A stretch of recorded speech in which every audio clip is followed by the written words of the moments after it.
Hey everybody, I wanted to talk to you about my choices for the readings for this week. I take a little bit from everywhere and include some of my favorite writers, my favorite authors um, and researchers. So I hope that you not only do the required readings, but also take a moment to read through one of my favorite essays by one of my favorite writing researchers, Anne Berthoff. Um, there is this connection between writing and thinking, and this is also related to revision. So I'm hopefully going to talk to you about this, all these different connections and see where we go.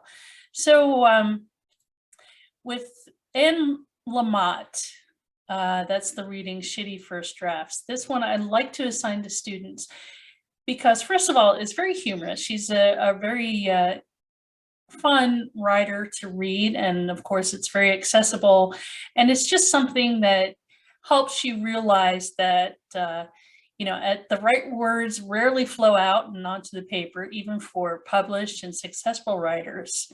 And it's fine and even preferable to write what she calls a shitty first draft in order to create a space where your voice as a writer and those voices in your head, and this is kind of related to something that Anne Berthoff says in the recommended reading, where those voices in your writer's head can be quieted and where invention can flourish. So Lamott talks about a child's draft. This is the draft where the writer should let it all come out on the page. And then, you just don't edit yourself. You turn off that internal editor, you just write, you get it down, you get it out of the head and onto the page. And then you can come back when you're proofreading and you're editing and you're revising and you're like, okay, you know what? This probably doesn't belong here. Or you may say, wow, this is really great. I can't believe I actually wrote this. So after you read Lamott's piece, you'll often begin to understand that writing is this process that's recursive, and it's very difficult at times, even for published and accomplished writers. So I hope you enjoy reading Shitty First Drafts. Then the next one that I've assigned is it's actually a very old piece. It was written in 1980 by Nancy Sommers, Revision Strategies of Student Writers and Experienced Adult Writers. And this is a study that she did to examine the different processes that novice writers go through as opposed to those who are experienced adult writers, and that they tend to look at revision differently. So one of her claims is that the linear model of writing, which is something that, years and years ago, people used to think, well, writing is just like speech, right? But it's not. Writing is something very different. In speech, you can't go back and make revisions, right? When you're speaking, you're speaking.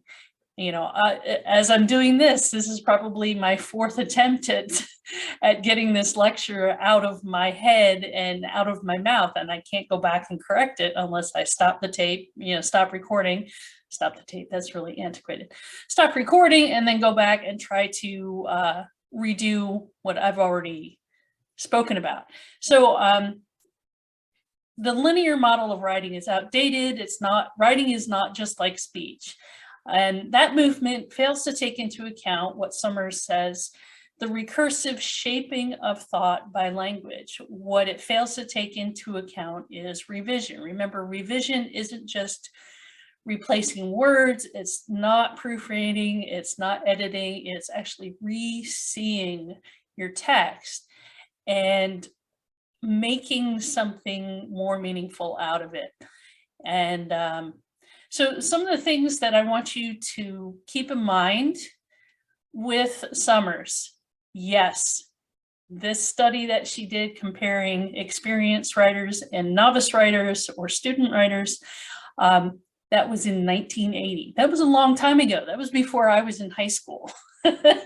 Before I was really writing essays, right? So that's a long time ago. However, her findings are still relevant today. So keep in mind, the students that she observed and the experienced writers that she observed didn't write or compose on a computer or a word processor. Some of them may have had typewriters at their disposal for writing, but most of them were writing with pen or pencil and paper, right? So there's this contextual difference between how we write today and how people wrote back then. But the article is still applicable because it suggests that revision is this recursive process. It's something that we can revisit time and again during different periods of our writing process. So it's something that we as writers should be aware of throughout the writing process. It's an ongoing process where you can make changes to the text throughout the writing process. And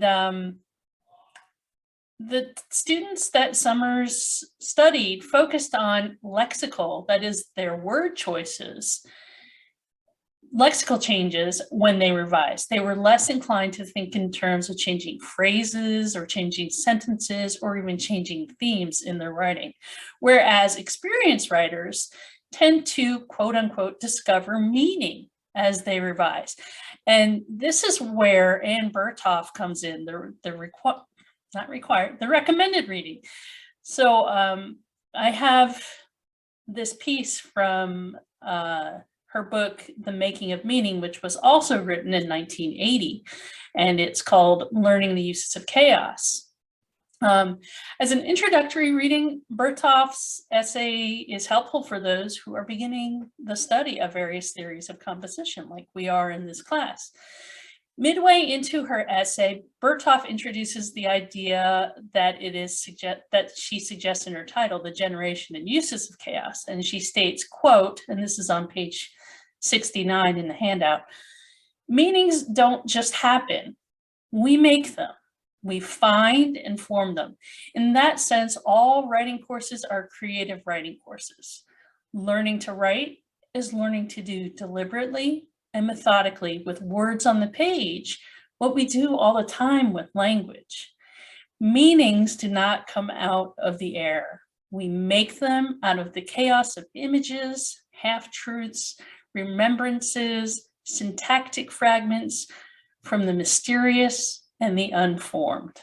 I just think that's a fantastic quote. So here we see the simultaneous working of language and thought to create meaning, which justifies Berthoff's assertion that, quote, all writing courses are creative writing courses.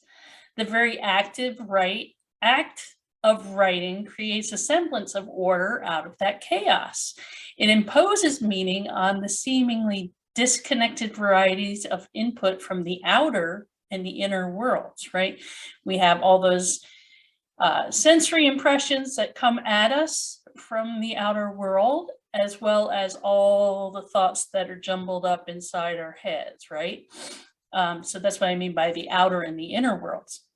Writing is deliberate, it's intentional, it provides a logical means of expression.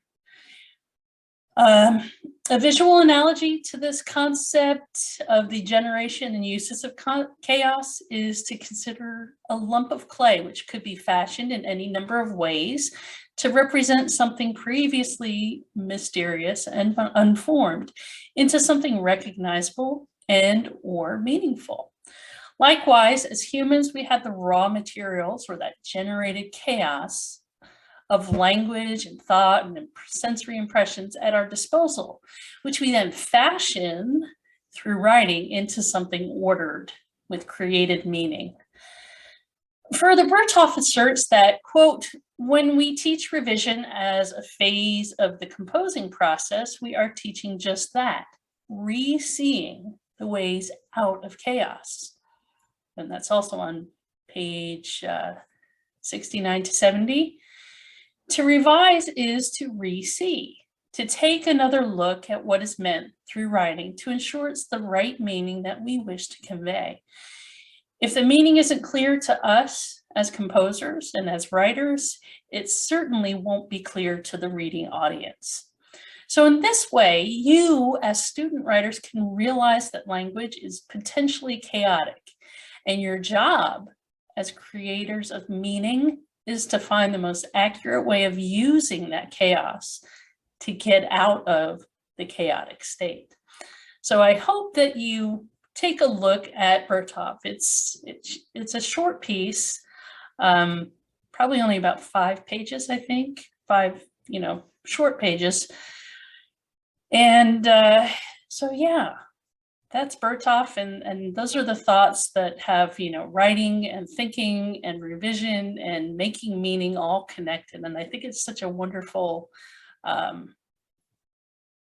hodgepodge of ideas. So as you move into this phase, this next phase of your writing process where you're beginning to revise, I want you to keep those things in mind and really think about being a creator of meaning and to make order out of that chaos that is in your head, right? So best of luck with your revisions. If you have any questions, please don't hesitate to contact me. Thanks. Bye-bye.